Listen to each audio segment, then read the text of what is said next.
I'll do another quick review real quick of another thing I picked up. I actually got this from my grandfather, so I didn't really pick it up per se, but kind of show the differences between this and the three-wheeler over there that I can't stand.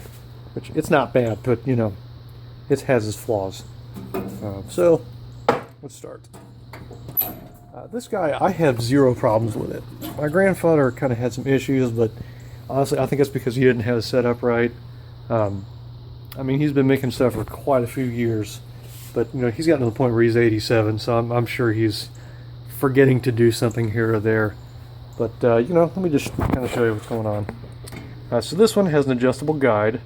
You take the knob loose, and you know, you can move it. It's nothing real fancy, so it doesn't have like a crank handle where you can slowly, you know, accurately get the guide down. But it's just a guide, so I don't find it really that massively important. Obviously, I set it to where it needs to be, but you know, in that respect, I don't have to be that precise with it. Next, I don't know if that's the actual knob that it should have, because it's got a wing nut that doesn't really fit down here, so I'm guessing that was replaced. But this, if you loosen this up, there's a thumb wheel back here, and then you can move the thrust bearing in and out very precisely. That's pretty nice. Same deal with this. You take the wing nut loose, and there's another thumb wheel back here that you can use to change the guide blocks. I actually put composite cooling blocks in here. Come on. I know it's such a difficult job to focus. So these are they're composite, so it won't ever heat the blade. And what do you need? There's my cat. One of them. So next, you can easily set the blade tension on this. Much easier than you can the other one, obviously. This one will allow you to, you know, pan the wheel back and forth. You can set the tension. It has a tension gauge. Now, it's fairly accurate. I still go by the rule of just, you know, being able to move the blade just a little bit. Actually, I think this one needs tightened just a hair because it doesn't sound right, but you know, no big deal. It still cuts phenomenal. I made this fence the other day. I need to make it a little bit better so it's nice and more true, but it works really good. I put a 3/8 blade in this.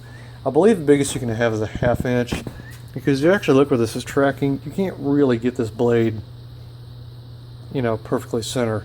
Because if you're to take a straight edge, which I have one over there, but if you align it with this wheel's actually set back maybe like an 1/8 of an inch, 1/16 of an inch, so it's not exactly true, which is kind of a pain. And you honestly, you can't really do a whole lot about that.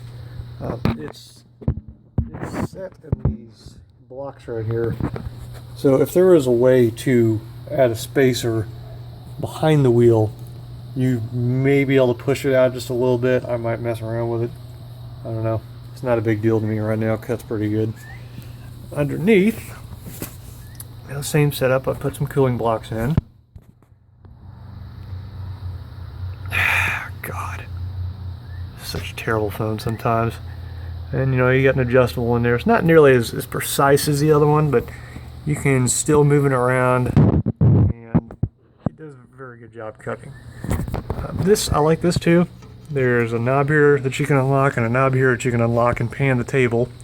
But if you also look on this side, there's a stop bolt. So say you want to get it 90 degrees and just save it that way. Well, you put your machine block in, set it, and then the table stops every time. So it makes checking it pretty easy.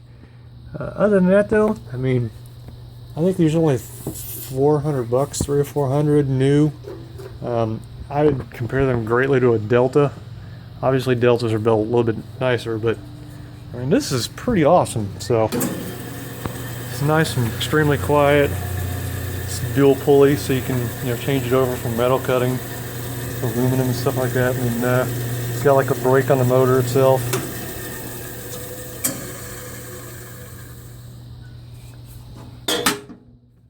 Very easy to set up. But that is it's 1.5 horsepower, and it's actually dual voltage. So if you have a 250 or something, or 240, you can hook it up to that.